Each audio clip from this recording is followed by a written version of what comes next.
श्रीराम समर्थ. जय जय रघुवीर समर्थ.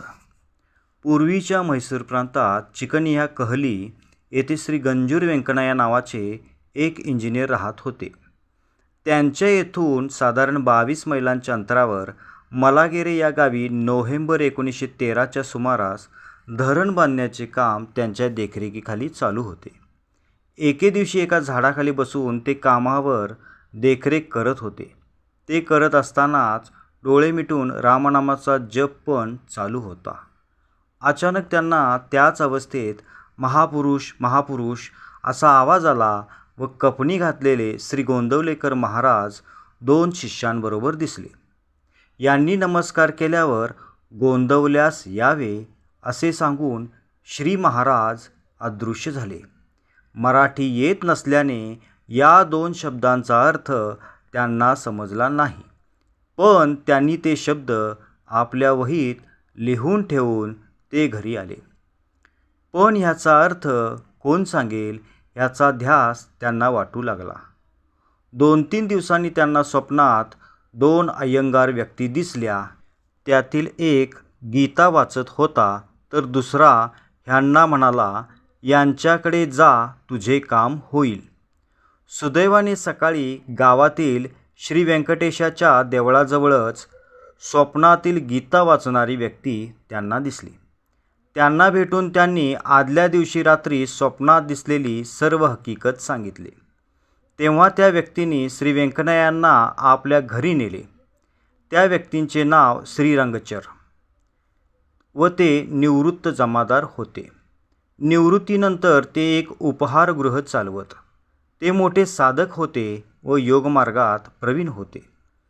त्यांच्याशी ओळख झाल्यानंतर 2-3 दिवसांनी श्री व्यंकणय्यांनी धरणाच्या येथे घडलेली घटना त्यांना सांगितली व गोंदवल्यास यावे या शब्दांचा अर्थ विचारला. श्री व्यंकणय्यांना तेथेच बसवून श्री रंगचर आपल्या ध्यान लावण्याच्या खोलीत गेले. 1 तासाने ते बाहेर आले व श्री व्यंकणय्यांना म्हणाले की ध्यानावस्थेत त्यांनी बंगलोर पुणे रेल्वे मार्गावर कोरेगावपर्यंतचा मार्ग पाहिला. पुढे कोरेगाव ते पंढरपूर बसच्या मार्गावर रस्त्यात गोंदवले गाव दिसले. तेथे गोंदवले येथील राम मंदिराकडे जाणारा रस्ता दिसला. मंदिरात राम, लक्ष्मण व सीता यांच्या मूर्ती दिसल्या. त्यांना नमस्कार करतेवेळी मूर्तीतील श्रीराम श्री रंगचरांना म्हणाले की खरा राम बाहेर गेला आहे व त्याने स्थापन केलेला राम येथे उभा आहे. तेवढ्यात श्री महाराज त्यांच्या शिष्यांसमवेत आले. तेव्हा श्री रंगचर यांनी श्री महाराजांना साष्टांग नमस्कार केला. वरील ध्यानातील वर्णन सांगून झाल्यावर श्री रंगचर श्री व्यंकणय्यांना म्हणाले की गोंदवल्यास यावे हे आपणास सांगणारी व्यक्ती म्हणजे प्रत्यक्ष श्री गोंदवलेकर महाराज होते व त्यांनी आपल्याला गोंदवल्यास बोलवले आहे. दुसऱ्या दिवशी श्री रंगचर व श्री व्यंकणय्या गोंदवल्यास जाण्यास निघाले. तेथे गेल्यावर दोघांनी श्रीरामाचे व श्री महाराजांचे दर्शन घेतले. त्या दिवशी श्री महाराज बाहेरगावी जाणार होते, पण लांबून त्यांचे 2 शिष्य येणार आहेत म्हणून त्यांनी तो बेत रद्द केला असे तेथील काही लोक त्यांना म्हणाले.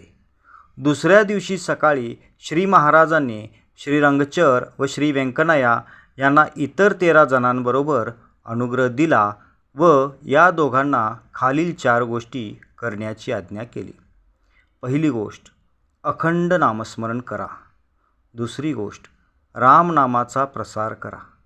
तिसरी गोष्ट, रामाचे लहान मंदिर बांधा. आणि चौथी गोष्ट, उपासना चालवा. वरील घटना 1913 नोव्हेंबरच्या शेवटच्या आठवड्यातील आहे. श्री महाराजांनी सांगितल्याप्रमाणे श्री गंजूर व्यंकणय्या यांनी चिंतामणी, बेंगलोर येथे श्रीरामाचे मंदिर बांधले. तेथे श्रीरामाच्या मूर्तीची स्थापना 13/6/1949 रोजी परमपूज्य तात्यासाहेब केतकर यांच्या हस्ते झाली. यावेळी येरे येरे रघुनाथा हा उत्स्फूर्त अभंग श्री महाराजांच्या मुखातून बाहेर पडला. यावर्षी 13/6/2026 रोजी वरील घटनेला 77 वर्षे पूर्ण झाली आहेत. श्रीराम समर्थ. जय जय रघुवीर समर्थ. श्री अनंतकोटी ब्रह्मांड नायक राजाधिराज सच्चिदानंद सद्गुरु श्री ब्रह्म चैतन्य महाराज की जय. श्री ब्रह्मानंद महाराज की जय. जय जय रघुवीर समर्थ. श्रीराम समर्थ.